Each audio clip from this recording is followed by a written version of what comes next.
Coming up tonight on Sports Path, we've got coverage of your girls basketball Section 4 Quadruple A, including highlights from when White Bear Lake took on North. And we also have some great highlights and coverage from the boys hockey Section 4 AA, and what a tournament that one was. All of that coming up tonight on Sports Path.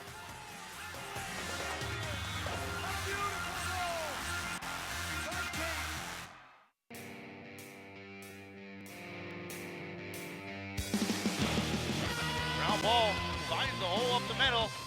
Steps up, goes deep left side. Receiver open, count it. Touchdown, Titans! Takes a nice shot outside the goal box, and he will break the 0-0 tie. Fantastic shot by Kenloff Solon. Giller makes a move, a good one. Opportunity here. The Bears score! The Bears strike first. He's at the 40. He's down to the 30, the 20, 10, 5, touchdown, Jalen Bryan. Why not? What a beautiful run. Maureen there fights her off the puck. Opportunity here. Another sit and a goal! Second chance effort for the Pioneers. Put the icing on the cake, if you will, Mike. Let it go down and got to the outside and said good evening and good night.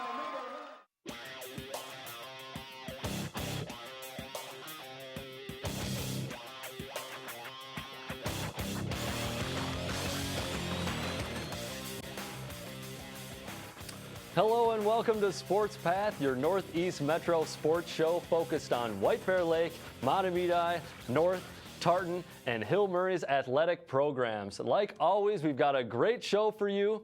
And tonight, for the first time ever, CTV Sports is picking up the show live in the Roseville area. So we would like to express a warm welcome to any Roseville viewers out there today.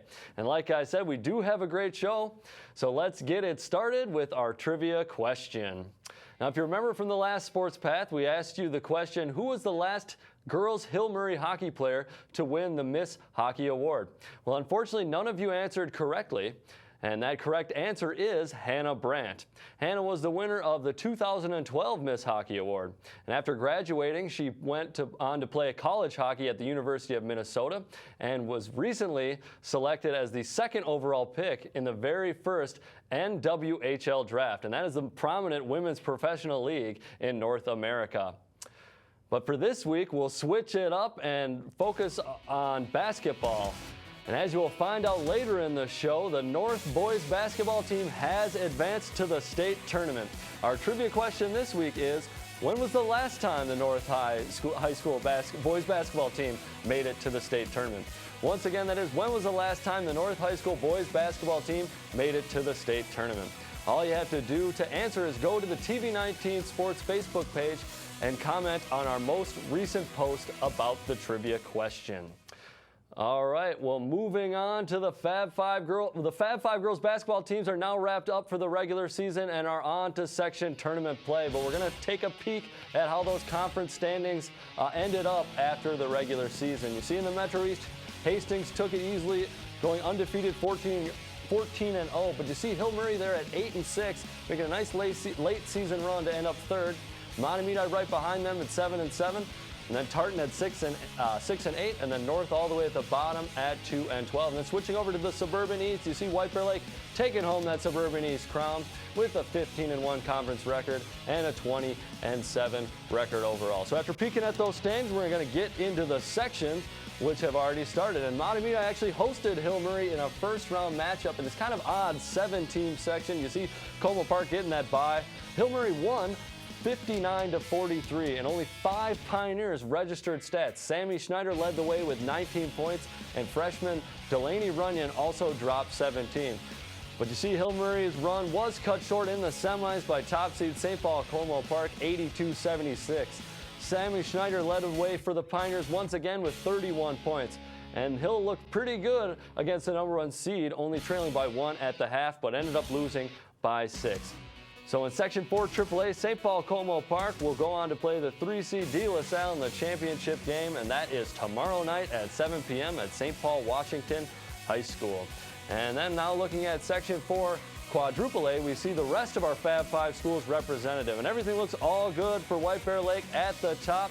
But for North and Tartan, they are on the bottom looking up. And for the 8th-seeded Polars, that means facing off against the Bears in the first round. We were there to cover this quarterfinal matchup, and we've got some highlights for you right now. Nice shot of the White Bear Lake Gymnasium. Beautiful shot of the Bear. And the Bears played host to the Polars, as I mentioned. The Polars coming in with a record of 3-23, and White Bear with a record of 20-7. You may recognize some of those White Bear Lake starters, as we had 4 of their senior players in our studio back on January the 13th. You can find that interview on our YouTube channel, along with all other Sports Path episodes. Then take a look there at senior guard Allison Hink, who sat this game out. Thought it was maybe because of a little bit of an injury or a coach's decision, because they might be saving her for the next game against Woodbury. As you see, White Bear Lake got off to a hot start in this one, with Kate Brabenek getting a pass from the opening tip-off and laying in the easy 2. Then Jordan Farron on the other end, next possession gets a steal and takes it all the way to make it 4-0 real quick. And the Polars decide they need a timeout real quick, as White Bear Lake looks to be quite a formidable opponent. And a little bit later in the game, Sophie Janicki will get in on the action with a pair of three-pointers. Saw the first one a second ago. There is the second. That makes it 27-5. And to wrap up the first half, Claire Odmark sinks a three-pointer of her own, and that would send it to the locker room with the Bears up 45-17. In the second half, sloppy play continues a little bit as Carissa Starr throws an errant pass. That one's taken away by Michaela Keefe of White Bear Lake, and she lays in the easy 2. A little bit later, Brianna Karg, number 44, handles a tough pass, but puts up a shot, misses it, gets the rebound, shoots again, misses, gets the rebound, puts it up again, makes it, and gets fouled. You see her there putting in the work to get herself to the free throw line. She would make that free throw, and it would be the old school three-point play. That was pretty much the story of this one. The Bears had the skill and the hype. They were just overall a better basketball team, which is why they came away with the win. A final score of 75-31 would send the Bears to the Section 4 Quadruple A semifinals. Coach Jeremy Post is really starting to build a solid girls basketball program over at White Bear Lake. And when we talked to the captains of the team in January, they had some good things to say about Coach Post. It's a lot of fun. We like Post. Over the years, we've got to be much closer with him. I think we all were really scared of him at the beginning, but everyone coming in is just terrifying. Yeah, but he's a great coach. Yeah. We all understand love him a lot better now. Yeah, absolutely. So with that win, you see White Bear Lake advancing to the semifinals of the Section 4 Quadruple A tournament. They defeated Woodbury 77-52 in the semifinals to reach the finals, where they'll have to take on East Ridge. And we want to wish White Bear Lake good luck tomorrow night at Cretin-Derham Hall against East Ridge for the section title, and let's bring home that crown. So that is that for on the girls' side of the hardwood, but the boys have also gotten things underway in section play, and things got a little crazy for your Fab Five in the postseason. We'll start by looking at the Section 4 AAA bracket, and you see Mahtomedi had the top seed going against 8th seed Hill Murray, who only won 5 games all season, and actually lost to Mahtomedi twice in the regular season, including a 62-26 drubbing just a few weeks back. But fast forward a couple weeks, and Hill shocked the world by upending the top seed Mahtomedi 59-58 on the 24th of February. Tough for Mahtomedi, but well done by the Pioneers for doing the improbable. Hill had another good showing in the semis, but lost to Totino Grace 72-64. The 6th seed Fridley ended up beating St. Paul Johnson to advance to the section championship. And the section championship would go to that 6th seed Fridley 68-47. So the 6th seed Fridley is your Section 4 AAA representative in the state tournament. That is something you don't often see in these high school section tourneys. And then now switching over to the Section 4 Quadruple A. tournament, and things couldn't have gone better for both North and Tartan. You can see North, the 4 seed, Tartan, the 3, both got advanced in the quarterfinals over lower seeded opponents, but had to come away with big upsets in the semifinals. You see North reversing an 82-67 loss earlier in the year to take out top-seeded Woodbury 97-87 OT. Tartan had to go on the road to defeat 2-seed Cretin-Derham Hall. The victory for the Titans paved the way for the 3rd District 622 showdown between North and Tartan this year. And I'm not sure if they hand out the Patriot Cup after this one, but they did hand out a state tournament bid. And for the first time in a very long time, North St. Paul is headed back to the Target Center and the state tournament after defeating the Titans 70-65 at Eastridge High School. Sophomore Good News Capedja led the Polars with 23 points, and Bryce Phillips added 12. The Titans were led by Jordan Horn's game-high 31. And the Polars faced off against perennial powerhouse Hopkins earlier this afternoon in their first game at state. And good luck, Polars. So that about wraps things up for basketball, but we've got some exciting Section 4 AA hockey highlights when we return, including a play that made it onto Sports Center's top 10 plays. You don't want to miss this one.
Hey there, TV19 sports fans. We want to remind you that we are always looking for volunteers to run camera at our sports broadcasts. It is very easy and, more importantly, very fun. All you have to do is contact Arlen Becker at the contact info on the screen, and we will get you started on helping out with the broadcast. We bring snacks and pop and have a great time each show. So sign up. It's only a phone call away. And it's definitely a great time. You get to work with the likes of me as well as many of our wonderful volunteers.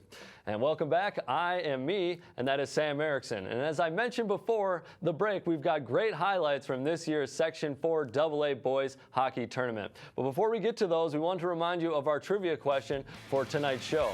Our trivia question for tonight focuses on basketball, and we want to know, when was the last time the North High School boys basketball team made it to the state tournament? Here is a hint. It has been at least a decade. So if you know which year they made it to the tournament, just go to our TV19 Sports Facebook page and comment on the most recent post about our trivia question. You could win an awesome prize. Of course, get your name mentioned on the next Sports Path episode. All right. Well, with the girls' state hockey tournament finished up a few weeks back, and unfortunately for Hill Murray, they were upset in the semifinals by Maple Grove, ending their perfect season and their long unbeaten run. It was a fantastic effort from Brianna Blessy, who stopped all 43 shots from the Pioneers. Maple Grove ended up losing to Eden Prairie in the championship 3-2, and Hill Murray defeated Edina 5-3 in the third place game to take home third. So too bad for a Hill girls team that looked so good all year long, but congrats girls on a third place finish. Now, more recently, the boys hockey teams competed in their section tournaments. We see Mahtomedi here. Now that we take a look at our section brackets, got the #1 seed in Section 4 Single A. And after cruising past St. Paul Como Park in the quarterfinals with an 11-2 win, the Zephyrs were actually upended by Totino Grace in the semifinals. And the Zephyrs beat Totino 9-5 back on February the 6th. The offense wasn't quite able to duplicate its success from that first match, and the defense was once again suspect as the Zephyrs lost this one 6-5. So Mahtomedi had a bit of a disappointing postseason all around this winter. But we'll take a look at Section 4 AA and see if Hill Murray fared any better. You see there, St. Paul Academy did end up winning that section. We thought St. Paul Academy and Matamidi would meet in that section final. Unfortunately, they did not. Now we're going to take a look at, as I said, at that Section 4 AA bracket. And you see White Bear Lake getting past Roseville, Tartan losing to Woodbury, and Hill Murray defeating Mounds View 4-1 to reach the semifinals. We actually covered both of these semifinal matchups, and we're going to start off with some highlights of when Stillwater played host to White Bear Lake. Howdy, everybody, and welcome. And you see Aldrich Arena was the venue for this one. Stillwater started it off 9:59 in the first period. Jackson Cates scores on an even strength goal after battling for the puck in front of the net. See, he whips it around and sneaks it in the 5-hole, just barely getting past that goaltender. Stillwater had a strong second period with 3 goals. The first one comes at 8:09 when the Sagasaur brothers net a goal. TJ Sagasaur tries to get one, but it's blocked. Saw him pass it over to brother Simon, who gets it past the goalie on a tough angle. Then at 10:25 in the second, the Cates brothers get a chance at a short-handed goal. Noah passes it over to his brother Jackson, who fires it past White Bear Lake goalie Brandon Dornfeld.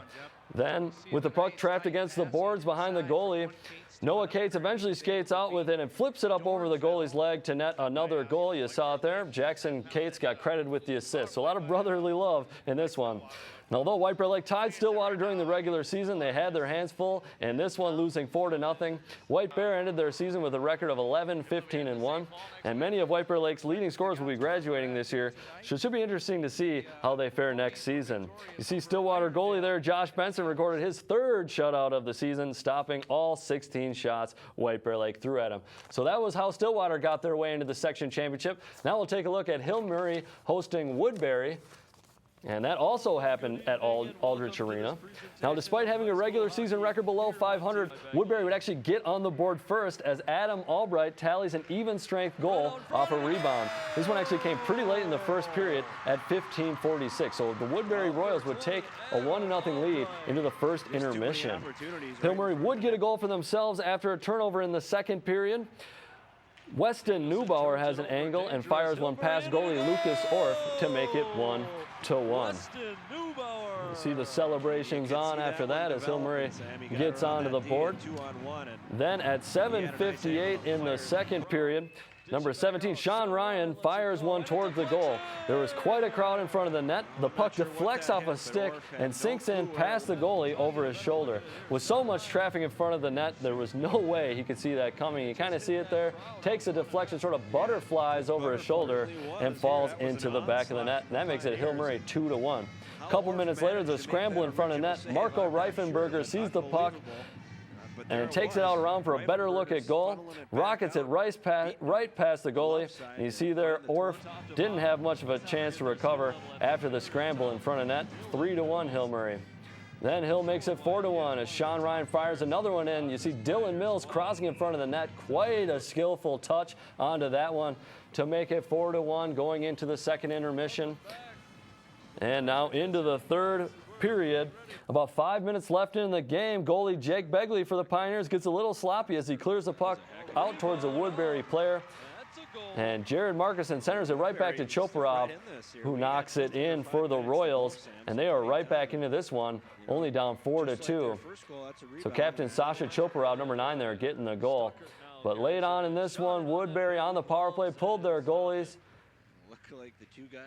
Getting some good shots in on net, but Begley able up to the challenge as he makes a stop. Well, they got the shot on and then a rebound. And a few moments later, a whiff, and Marco Reifenberger takes it the other way, ices this one with the empty netter to make it 5-2.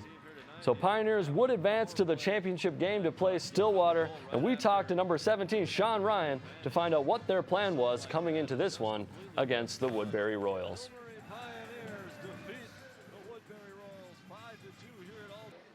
Well, every game we try to get out there, get out strong, and get the puck deep. And I thought we handled them pretty well in the first period. We just, especially with the Moundsview game too, once we get one in, we kind of start getting our going, get our juices flowing, get our confidence up. And I think that's what kind of happened. We got one goal, and then they just kept on popping, and we kept moving the puck. I think we wore them down because they only roll 2 pairs of D. So I don't know. I thought it was just the hard work tonight really helped. Well, yeah, I think it was Austin who shot out to me at the point I walked through the line, and there wasn't really anybody in front of the net, so I thought I'd try to look for Millsy. That's what we work on in practice, try to get a backdoor play or short side play, and man, miraculous tip. It was real nice and helped the lead, and it felt good. So that was how both Stillwater and Hill Murray ended up in the section championship game, and you better believe we were there for that one, and we got those highlights right now. What an atmosphere for this one. Aldrich Arena championship game. Doors were closed early, and as they reached capacity, standing room was pretty much the only thing available. As you take a look at some fans there standing up. Great showing both sides. I believe that's the Stillwater student section. And in the net for Hill Murray once again tonight was Jake Begley, coming off a great game. And Josh Benson, coming off a shutout in the semifinals, was in net for Stillwater. Stillwater gets the first chance as Luke Manning skates in, but Sean Ryan, nice hip check to get him off the puck. Then Stillwater gets a turnover. Luke Rinaldo hustles back. Stillwater fans maybe wanted to hook on that one. No call, as was kind of the trend all night. These referees wanted to let these kids skate. And Hill Murray getting a good chance as Helgeson drops it over to Weston Neubauer, but Josh Benson up to the task. Ponies did outshoot Hill Murray in the first period as you take a look at a flurry of shots coming in on Jake Begley. Joey Petronik, number 12 on defense, even got in on the action there. I don't know if you saw, but batted one away with a hand, kind of acting as a goalie. So nice job keeping this one all squared at zeros. Score still tied at 0 here in the second period as Brock Bremer gets a good look, but Josh Benson equal to the task as he makes a great save. And Begley did his fair share of saves in the second period as well, as you see a nice save on a 2-on-2 breakaway there from Stillwater. There is Josh Benson getting ready for the third period. Score still tied at 0 in this one. So finally, with 7:37 left to go in the game, Luke Manning skates with the puck down around the defenders. Begley makes the initial save, but Thomas Bruco comes in and hammers it in. But as the Ponies celebrate, you see Begley is hot. He's skating towards the ref. He's arguing that the goal came off the moorings before the puck crossed the net. Now when we take another look here in slow motion, you can clearly see that the puck is on Begley's pad as the net comes off. There's just a slight movement. You see it there before the bigger movement, and I think the refs didn't quite see that first movement, so they called the goal good. The on-ice officials did want to spend time and chat with the official behind the net and wanted to get this one right because it could really be a deciding factor in the game, and not to mention to see who goes on to the state tournament. They do get it right, wipe it away, to the joy of Begley as well as the rest of the Hill Murray contingent at Aldrich Arena. Stillwater feeling a little hard done by there. There's Ben Helgeson coming in, but he gets hooked as Sagasor is heading to the penalty box, so the Pioneers think they might have a great opportunity, but Luke Manning on the shorthand here with 30 seconds left to go, and you see Begley coming out of his crease, taking away that angle. What a save. And that would send it to end of regulation, tied at 0. Both teams would go to the benches, talk something over, and that's when we bring it to your in-arena announcers, Jeb Brand and Corey Franzmeyer, for the final call of this incredible game. Sent all the way up through center onto the stick of Cates. He's got Petronik on him. Cates with a goal! The Ponies will go on to be your Section 4 AA champions. What a beautiful goal by Cates. Noah Cates, the hero tonight, as Stillwater is headed down to the XL. What an amazing goal by Cates. Unbelievable. I mean, he gets the stick on the puck, makes a spin move, and just beat Begley. As you can see here, there he is. Spin move. Comes back around, beats Begley one-on-one. Like I said, Begley did a fantastic job this evening, but there wasn't much he could do there. That was... As you saw there, folks, that unbelievable winning goal by Noah Cates. And that goal was actually SportsCenter's top play that evening and aired on ESPN all throughout the night. Congratulations to Noah Cates and the Stillwater Ponies on a great game. And unfortunately for your Hill Murray Pioneers, that would be the end of the season for them. So unfortunately, none of our Fab 5 schools made it to the XL Energy Center for the state tournament like we figured, but I'm sure that drought won't last long.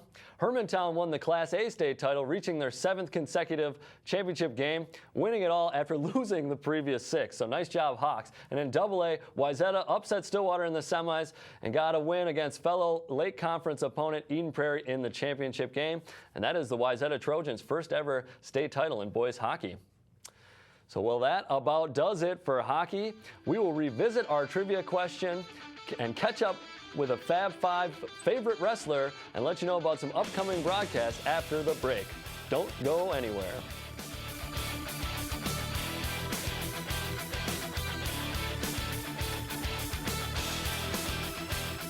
This month, I'm pleased to welcome Dr. Sean Williams-Weich from the faculty of Metropolitan State University.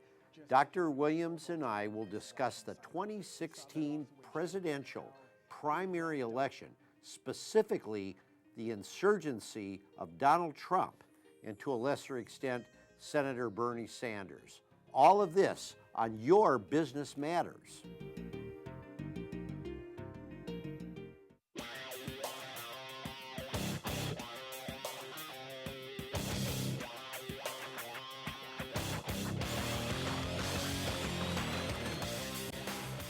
Hey there, TV19 sports fans. We always want to remind you to like us on Facebook and follow us on Twitter. We, of course, have a page, a TV19 Sports Facebook page, where we have past episodes of Sports Path and links to our past broadcasts. And, of course, we're on Twitter at TV19 Sports, so we want to get you involved on social media. Well, here is your last chance to win our trivia question. Remember, all you have to do is comment on our Facebook post at TV19 Sports about the trivia question to win. Question for this week is, when was the last time the North High School boys basketball team made it to the state tournament? We are looking for the year. It is over a decade ago. That is our hint. It was over a decade ago. So good luck on the trivia question. So now we'll be moving from North basketball over to a more individual sport, wrestling. And a few weeks ago, we did a piece on a North St. Paul wrestler who etched his name in the record books, becoming the career wins leader at North St. Paul. Louis Varland was his name, and he did see his record-breaking win total come to an end this season. Louis was defeated by Donnie Luer of St. Michael Albertville at the state tournament. And although it may not have ended the way he would have liked for the senior, Louis should be very proud of his accomplishments and for the dedication and drive it takes to reach such a milestone. Louis made the tournament 3 out of his 4 years at North, only missing out 1 year because of an injury.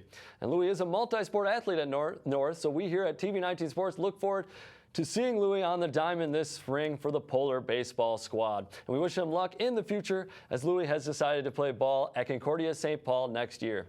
Good luck, Louis. We wish you the best. We don't have much scheduled for the spring season yet as to which games we are broadcasting, but we expect some of our coverage will focus on lacrosse. If you remember from last year, the White Bear Lake boys lacrosse team were state championships, so we'll for sure get over to the South Campus for a game or two. We're also looking into some other interesting opportunities to broadcast a sport that isn't as well known, and that is Ultimate Frisbee. Yes, plans are in the works to broadcast the section championship of the Classic Suburban Conference. This conference features only 3 teams for Ultimate Frisbee, including your White Bear Lake Bears and Matamidi Zephyrs. Stillwater Ponies are also in the conference. So we look forward to a great season and covering some sports that we don't always do. We also want to remind you of our next episode of Sports Path. That will be coming up live on March the 23rd at 7 p.m. As always, we like to go live every other Wednesday here at Sports Path, so look forward to that. We want to thank you, of course, for watching tonight's episode and wish you a great night. We'll see you next time.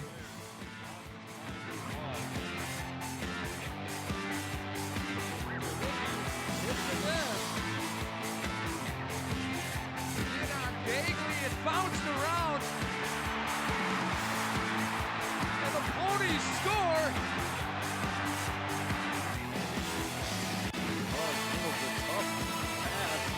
Gets her own board, gets her own board, takes contact, and then makes it.